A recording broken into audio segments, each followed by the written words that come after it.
I cannot believe they're doing a woke remake of Teenage Mutant Ninja Turtles. I kind of can believe it. Okay, boom. Wow, this just came out a couple days ago. Okay. First trailer for Seth Rogen's Teenage Mutant Ninja Turtles. Why does this even need to be remade? I don't know. Mutant Mayhem introduces another race swapped April O'Neil. What would be the purpose of race swapping April O'Neil?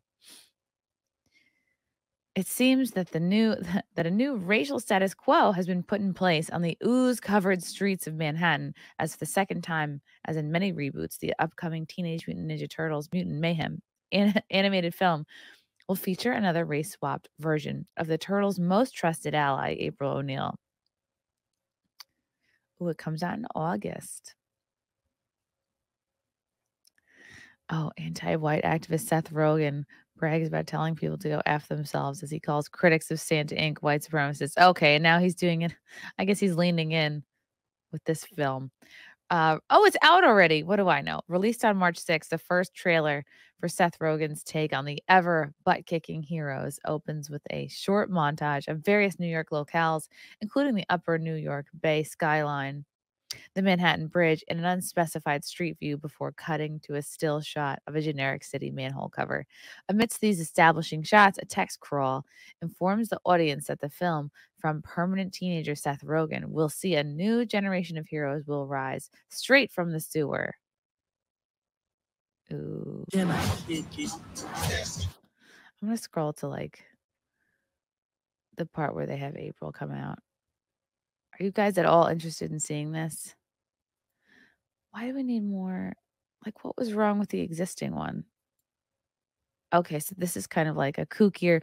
The turtles have braces. Oh, Splinter is he seems more youthful to me. This seems like a Splinter without back problems. I kind of like the style of this. Oh, and there's race swapped April O'Neil. What does she have to say? Let's see. You were baby turtles who made contact with mystery goo. Well, we prefer the term ooze, but yeah. Mystery goo. That's a jizz joke. Suddenly, the aforementioned manhole blows sky high, a side effect of the turtles emerging in quick succession from their subterranean home. Making their way to a nearby rooftop, the turtles are then seen attempting to film a cell phone video of Raphael, Brady Noon, the Mighty Ducks Game Changers, using Leonardo's katanas to slice open a watermelon. Watermelon, eh? Upon successfully cutting it in half, a la Metal Gear Rising, are they race swapping the turtles by making them eat watermelon? Is that what's happening here? Raphael then proposes, let's try that again, but with ninja stars. And while Donatello, played by Mika Abbey from Cousins for Life, and Michelangelo, played by Shimon Brown Jr. from the Chi, initially react to the idea with glee. Leonardo, which is played by Nicholas Catanu from Nicholas Cantu from The Walking Dead World Beyond, can be seen beyond them with a questioning look on his face. The latter is soon taken aback upon discovering that he would have to be the one to hold the target for his brother. So they're sort of like a younger, rounder turtles. This prompts Mikey to sarcastically complain, hey, why don't we take a fruit shaped exactly like my head? Stop talking, you're ruining my concentration, chastises Raphael in turn, with Donatello adding, you're fine, chill, before commenting under his breath, he's going to die. Okay. Kind of like, the style is cute, but again, they're probably going to ruin it with being woke and doing virtue signaling. Proceeding to let loose his ninja star, Raphael successfully misses Mikey's head and slices right through the melon, only for his weapon to overshoot, fly off the roof, and cause unseen chaos on the streets below. In turn, Leonardo rushes past his brothers, frantically asking, wait, did you hear that? What was that? The trailer then cuts to show the four brothers gazing down at the scene below with looks of fear and dread scrawled upon their faces, at which time Raph attempts to playfully exit stage left by suggesting, well, nothing we can do. You guys want to grab some pizza? I had an ex-boyfriend named Raphael, so every time I see that name, I chuckle, and I'm reminded of the time I was broken up with over Skype. From there, the short preview cuts to to present a second montage, this time of the film's core cast, including the titular turtles and their father, Master Splinter, played by Jackie Chan from the Lego. I mean, do you really need this credit to know who Jackie Chan is? A group of random thugs, one of whom questions, "What the heck are those things?" To which one of his partners quips back, "They look like little Shreks to me." Did they run out of time drawing these guys? I could draw better than this.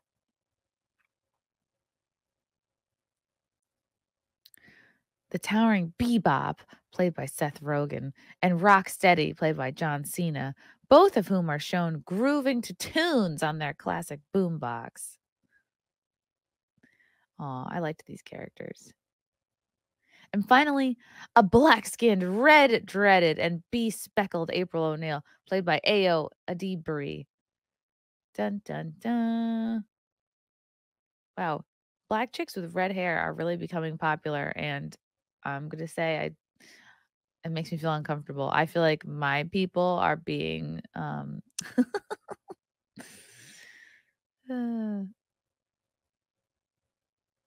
culture appropriated, is what I want to say. As the trailer's main video comes to a close, Leonardo can be heard saying, "We've prepared our whole lives for this," before ending on a slapstick comedy scene wherein Raphael drops his sice. What's a sice? And watches, it's probably a weapon, watches as they bounce around the room before ultimately ending its chaotic journey lodged inside of Donatello's leg. "Oh God, I'm going to be sick," responds Leonardo as his brother proceeds to shriek and scream. "Leo, what happened? Is Donnie bleeding?" Mikey inquires, only to be met with a panicked screech of, "It's still in my leg," from Donatello and a warning of Mikey, "Watch out," from Leonardo as a flying canister of gas makes its way in their direction. Finally, the trailer concludes proper with an end stinger featuring April O'Neil, who appears to be depicted as more short and stout than her previous incarnations, i.e., they made her not hot, attempting to take notes regarding the turtles' origins. "So you were baby turtles who made contact with Mystery Goo," she recaps to her new friends, only for them to interrupt with Marvel-esque ad-lib banter regarding their preference for the term ooze. It's just like it rolls off the tongue better. "Ooze, ooze. It's nice, right?" the four brothers collectively reply, each talking over each other. Hmm. Ooze over goo. As noted above, Mutant Mayhem's race swapping of April, the second time in recent years that the intrepid reporter's character has undergone such a revision. In the Turtles 2018-2020 animated outing for Nickelodeon, Rise of the Teenage Mutant Ninja Turtles, April was similarly reimagined as a teenage, quick to quip black girl, though rather than a reporter, this version was portrayed as a fighter on par with the Turtles themselves. She seems sassy.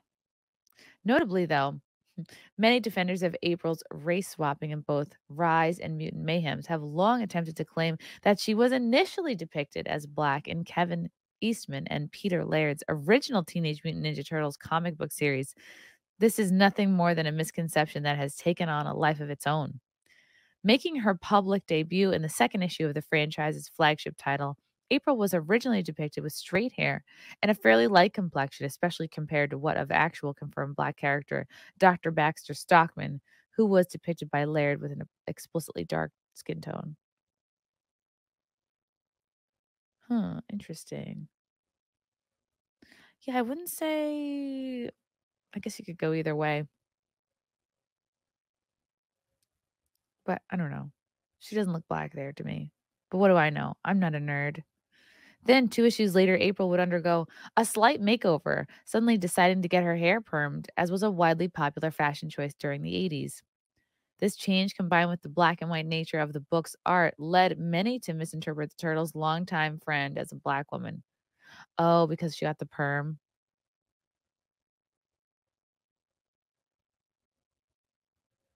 I don't think. I guess you could go either way. However, as the years went on and the trends changed, 1989 would ultimately see April return to her original straight hair style in the series' 28th issue. Oh, okay. And here I would say she looks white here. A favorite citation regularly raised by those who believe April was originally intended to be black is Teenage Mutant Ninja Turtles Volume 1, number 32, Egyptian Adventure, as in the second printing of the issue. She was explicitly depicted as a black woman. Yet, what many do not realize is that this issue was not produced by the Turtles' creators, but rather by underground comic artist Mark Baudet. Interesting.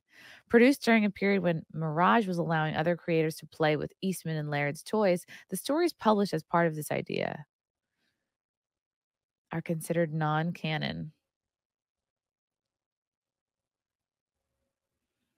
I like the drawings of the turtles, though. Interesting. Further, this mistake was corrected long ago, and all subsequent reprints of the story have consistently portrayed April with white skin. Okay, here she could even be Latinx.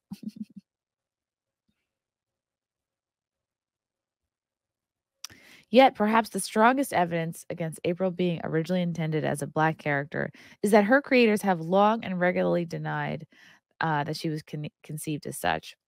In his 2002 series retrospective, Eastman noted that April was originally created as an Asian character in Pete Laird's notes, but named after an African American woman I once knew. The character of April O'Neil was introduced in issue 2 and would have had a bunch of different looks throughout the TMNT history. Wow, so she was Asian.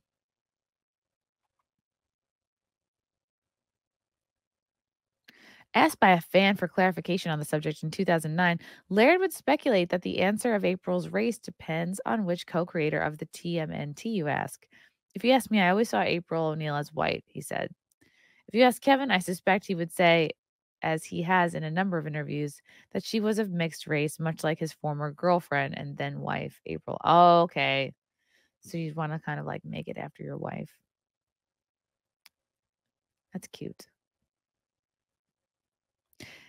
And in 2013, after once again being approached about the topic on his personal blog, Laird would reaffirm that he has always imagined her as white and very likely of Irish, Scottish, English ancestry. Yeah, because didn't she have red hair? Kevin may have had a different view, and I can't speak for him, but that's the way I always saw her, he explained. As for the coloring of her skin in the color reprints of the Mirage comics, referring to the discussion surrounding the above issue number 32, Kevin always had a lot more input on that end of our business than I did. And in fact, I'm pretty sure he did the colors on the initial such reprinting from First Comics, the one in graphic novel form. Make of that what you will. Interesting. Yeah, she just looks like very 80s permed to me. Could go either way. Ultimately, though the two appear to be entirely unsure of just what exact inspirations the other looked to when creating April, it both seems they both agree that she was a white character whose name and appearance took some cues from Eastman's first wife, April Fisher. Of course, April's new racial identity comes as no surprise given that the film's creator, Rogen, outright declared that he was attempting to help diversify the Hollywood machine by just actively trying to make less things starring white people. Well, why didn't he make the turtles darker? Like, are there black or brown turtles or a tortoise? Special diversity. And if I'm succeeding or if I'm not, I'm very much looking to have a far more diverse group of writers and directors and actors that we generally work with because that group is not incredibly diverse, you know, he told Entertainment Weekly's Leah Greenblatt in August 2020. So that's how I've been trying to deal with it. Just actively take, as they would say, anti-racist measures to assure that some work is being done to acknowledge that Black people are very marginalized in American society. Are they, though? Interesting. My biggest problem is sure, race swap if you must, but at least keep her hot. Like she's not hot here. Like where's the body? Where's the face? Come on. Give me something to look at. So this has been so because of that, I read that article to give you guys context. Ethan Van Skyvert recently tweeted, I approve this redesign of April O'Neil. And these are, I guess, pinup shots from Kristen Lene, who I think is an OnlyFans or cosplayer gal. And, like, I thought this was amaranth at first. I was shocked. I'm like, "This is great." This is what I think of when I think of April O'Neil. I mean, maybe not so much with her boobs out, but the look. And, okay, that's underwear. I like that it matches. I think that's cute. So Ethan Van Sciver tweeted this out, I guess, 2 days ago. And Kristen Lene responded, "This is my cosplay with David Love Photog." She tagged him. That was nice. "You look great. Terrific job. Is it okay that I shared it?" I mean, you already shared it. Of course. Good rule of thumb is to at least post a follow-up tweet with a credit to the model and photographer. Just common courtesy. All right. Well, he did that. I mean, he probably didn't know who it was at first. Yeah, this is April. This is classic April. She's got a strange either head shape or hair shape here. I've never loved like this bump. Maybe it was poofed or coiffed up or something, like a Bridget Bardot, like teased at the top kind of look. Like that's my only issue with this. It looks like she's gonna find the secret of the ooze. Surely, is this for real? Is that a real screenshot? Oh my god, this better not be porn. Oh my god. It's a porn inception. That's a cute outfit. You know, she's supposed to be a teen, right? Really?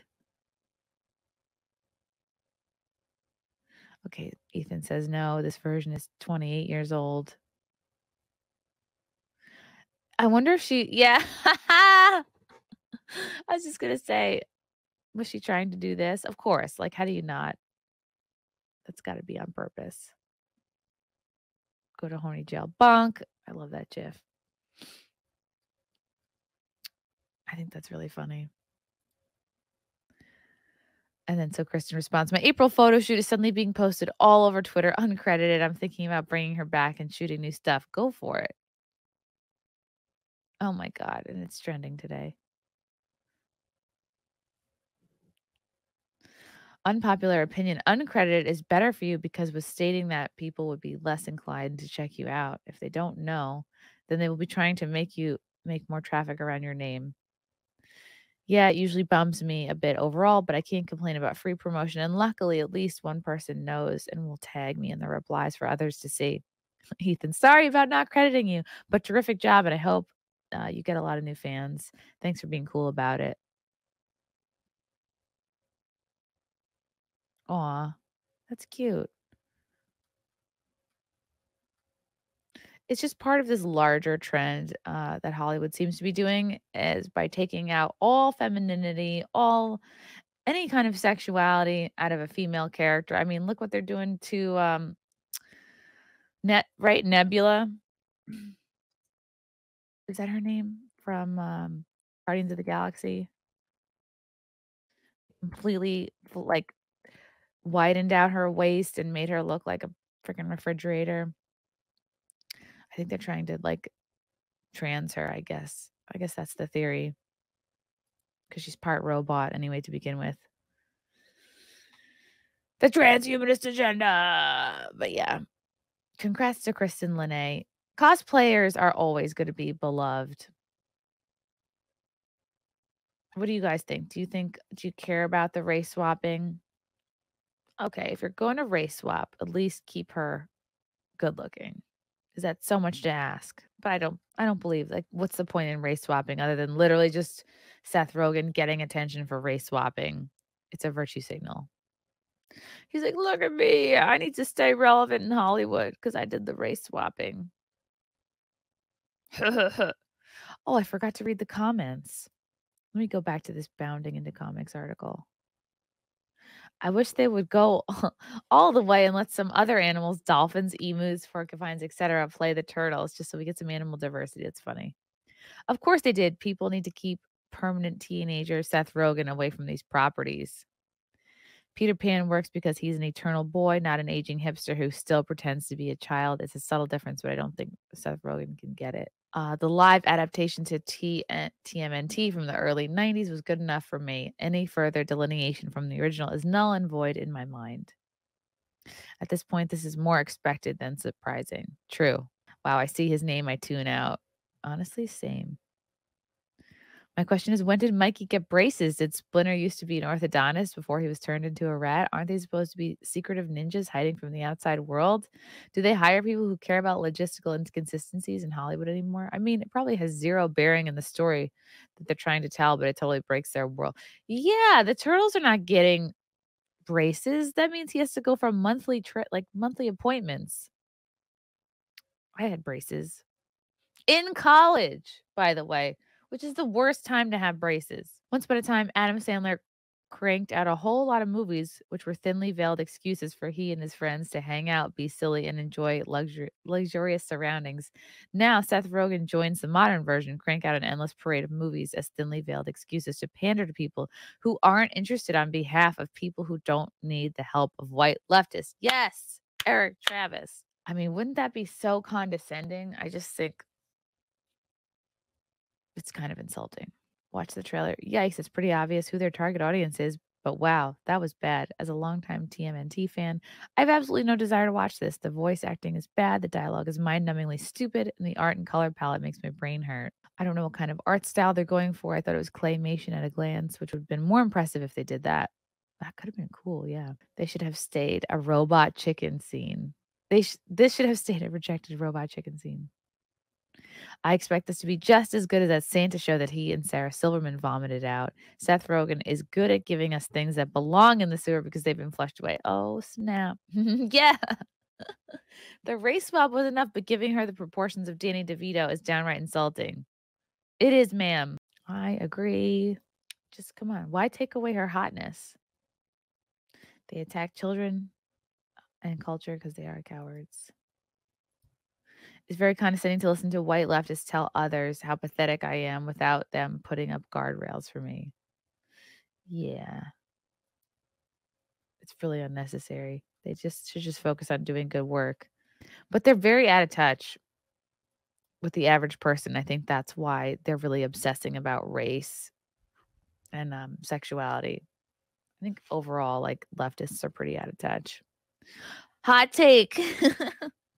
Love you guys. Thank you for the chats. Thank you for the comments. I will see you guys tomorrow. Bye. Bye. All right. Love you guys. God, I don't even want to leave. This candle smells so good. I don't want to leave. All right. Love you guys. Talk to you soon. Bye. Love you all. Join the Discord. Feet. Love you all. Wow. You guys are awesome. Come and get it. Bye, guys. Bye. Now I'm really leaving. Love you. Bye.